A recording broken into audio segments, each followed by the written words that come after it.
En Normandie, il y a des vaches et encore des vaches, mais il y a aussi quelques chèvres, et pas n'importe lesquelles. La chèvre défaussée, un temps espèce menacée, est aujourd'hui en passe d'être sauvée.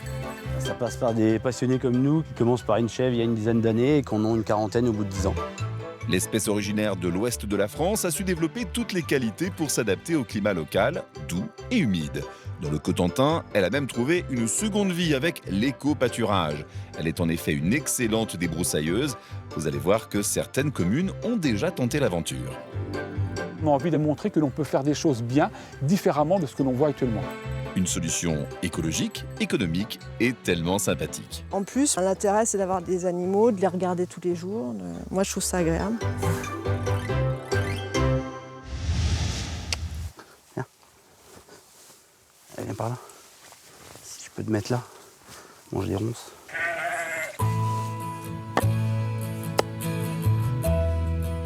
Elle est petite et gourmande. Voici la chèvre défaussée. Nous sommes dans le Cotentin, le berceau de l'espèce. Christophe et son frère Yvan se sont pris de passion pour ce petit animal qui était autrefois la chèvre des plus démunis. Servait à entretenir les talus. Donc c'est pour ça qu'elle s'appelle chèvre défaussée. Donc les gens la mettaient sur les talus donc à la chaîne. Elle apportait de la viande avec ses chevreaux et du lait parce que les gens la traillaient en plus. Et puis par rapport à l'agriculture moderne, les gens après-guerre l'ont laissé un peu disparaître. Et puis donc c'est pour ça qu'il en reste très peu maintenant. Elle n'était plus qu'une centaine en France il y a 10 ans, mais un programme de conservation est en train de sauver cette race. Originaire de la Hague, tout au bout du département de la Manche, la chèvre défaussée est parfaitement équipée pour affronter le climat normand, pluvieux mais doux. Certaines chèvres défaussées ont du mohair, c'est pour se protéger du froid quand ils passent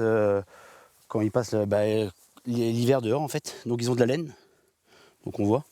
Ils ont de la laine dans les poils en fait. On appelle ça du sous-poil, ça peut s'appeler du sous-poil, donc on voit bien la laine qu'il a. Donc ça protège du froid, de la pluie. Et ce pelage a bien d'autres avantages pour l'animal.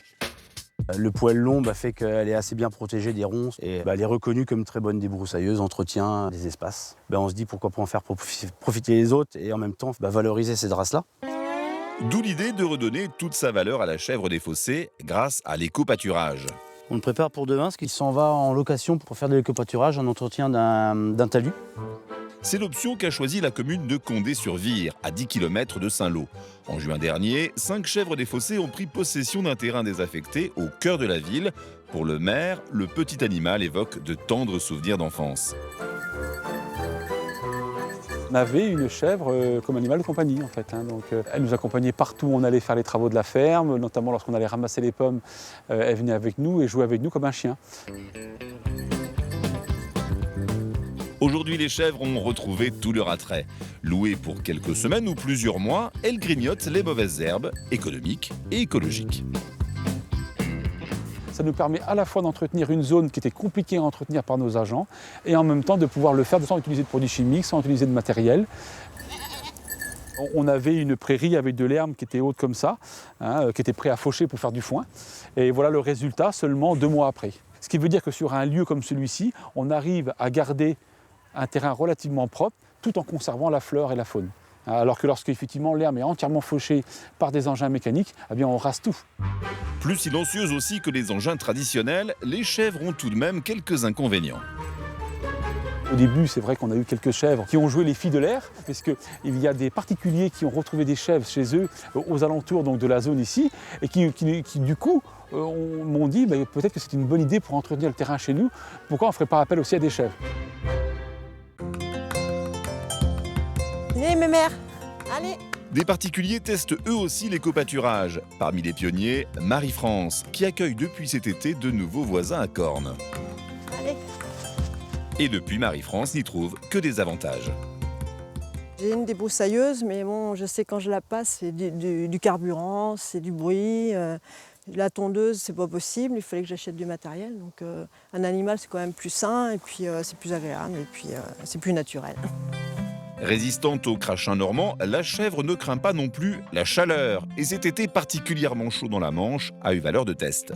Quand on a eu des grosses chaleurs là, au mois de juillet, elles ont bien supporté. Elles se mettaient à l'abri d'un arbre ou dans l'abri, là, et puis elles étaient bien, quoi. L'éco-pâturage avec la chèvre des fossés n'en est encore qu'à ses balbutiements. Mais l'idée pourrait bien faire des petits. Je suis tombée amoureuse de la race parce que, bon, en fait, je trouve qu'elles sont jolies, elles sont curieuses, elles sont sympas.